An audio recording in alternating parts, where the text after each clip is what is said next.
welcome you to Road America in Elkhart Lake, Wisconsin for SCCA Trans Am racing on a beautiful Saturday afternoon. Good afternoon, everybody. I'm Bob Jenkins along with Larry Newber. This is race number 8 in the Trans Am series this year. All different varieties of cars competing, including Mercures. We have Porsches and we have even Olds Toronados. And throughout the year, Larry, SCCA has tried to create parity within this division. Bob, they have tried to do so, and I guess depending on which side of the fence you're standing on, the rules have either been unstable or dynamic. That is to say that they have changed a lot this year. The Mercures are still the strongest team. They have won all but one of the races, and at least the other competitors can see that SCCA is trying to even things up, and they go to each race with at least new thoughts that, well, maybe we'll be a little closer this time. Now, qualifying this weekend, the Mercures are still on top, has produced, however, its own set of rarities. And with a couple of driver stories, let's go to our pit reporter for the day, Gary Lee. Thank you, Bob. Larry, good afternoon. In Trans Am competition, the first 5 starting positions are locked in after qualifying on Friday. But yesterday's session was wet, so this morning's session was much faster. And the fastest driver in the field right now appears to be Paul Newman, but he can start no better than 6th. A very interesting story is back here at the back of the pack. The only other driver to crack victory lane this year besides a Mercure driver is Elliott Forbes Robinson in this Porsche. Now, technically, he should be up toward the front of the pack. However, the car was found to be 6 pounds underweight. Consequently, his run was disqualified. He is starting all the way back here in 35th and last position. So, Bob, it should be interesting to watch the progress of car number 11 with EFR from the back of the pack.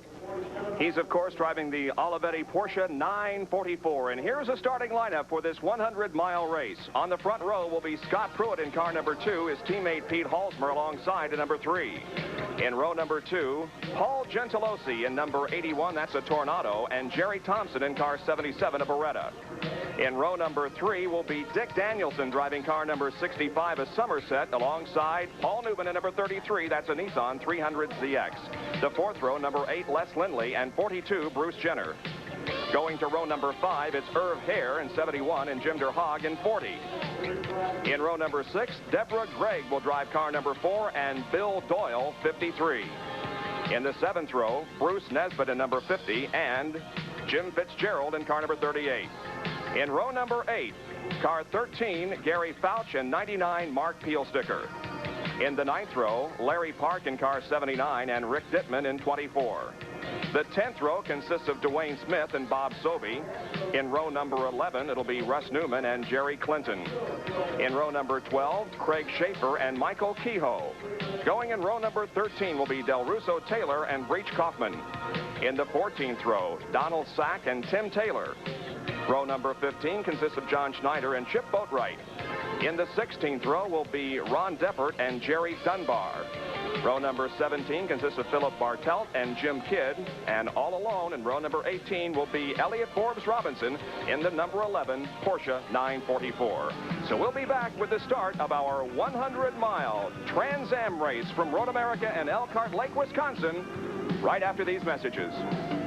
America getting set for a 100-mile, 25-lap Trans Am race, and this is a very interesting race course. It's 4 miles in length, and besides that, it has 14 corners, each very distinctive. Larry? Well, Bob, there are actually 14 turns as we traditionally know Elkhart Lake, but actually there are only 11. We classify these turns based on the corner worker station number. The long front stretch, this is the second half of the 3/4 mile front stretch. You're going uphill here. You're approaching a hard right-hander. That's turn number 1. Turn number 1, believe it or not, there's turn 2. It's corner worker station 2 classified there. Around turn number 3 near the Corvette Corral. Then the drivers approach one of the downhill sections of the racetrack. They are going past what is known as the speed trap as they head for the bottom of the hill, turn 5, a hard left-hander, one of the hardest braking points on the track. Back uphill underneath the Nissan Bridge, or the old Corvette Bridge for you people who have been coming here to Road America for the last 20 years. And then to a series of S-turns, turns 6, 7, 8, 9, and 10.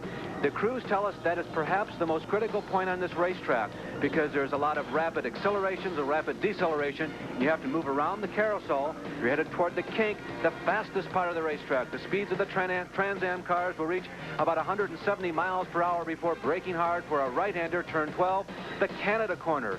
Downhill here again, underneath the Billy Mitchell Bridge, turn 13, turn 14, the slowest point on the racetrack, and back uphill toward the start-finish line, a 3/4 mile stretch. And the cars are now moving through turns 12 and 13.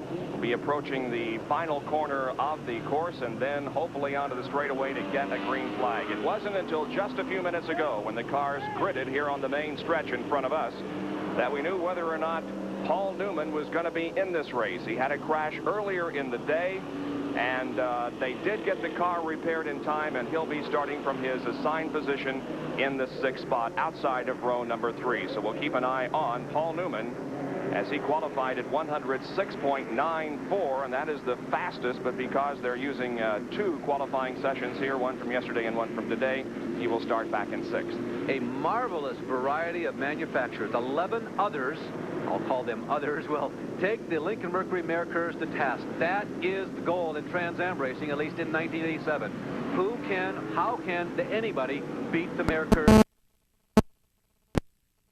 Field moving through the final corner. You can see in the very back of the pack there, that is Elliott Forbes Robinson in the Porsche. Had to start there because he was 6 pounds underweight when he was checked by the SCCA officials. Look at the move being made by Deborah Craig, and we have a Paul Newman. Very beginning, Paul Newman again slides off course, but apparently is not going to lose any positions. As a matter of fact, they did not get the green flag.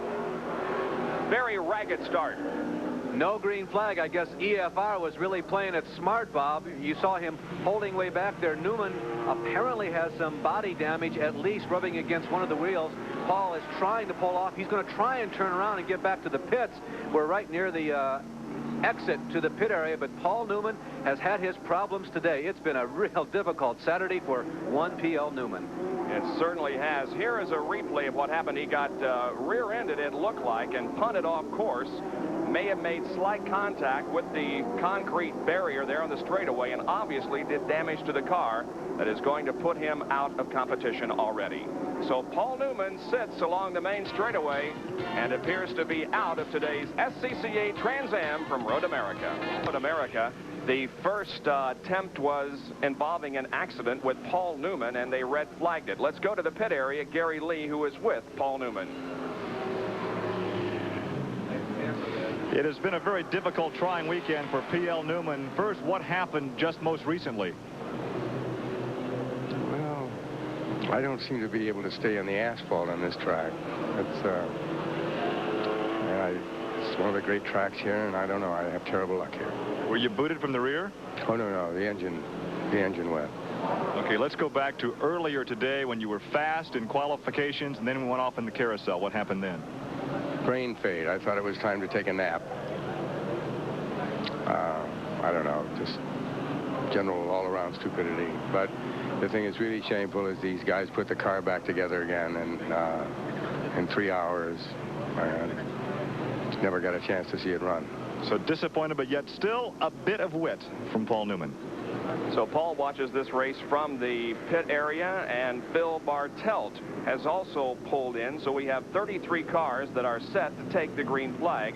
They're coming around the final corner on the main straightaway, and hopefully in just a moment we'll get a good start to this 25-lap race. And Bob, if you're familiar with Trans Am racing, normally each time you pass the start-finish line after the grid rolls off, the laps count. In this case, there was a red flag before the race began.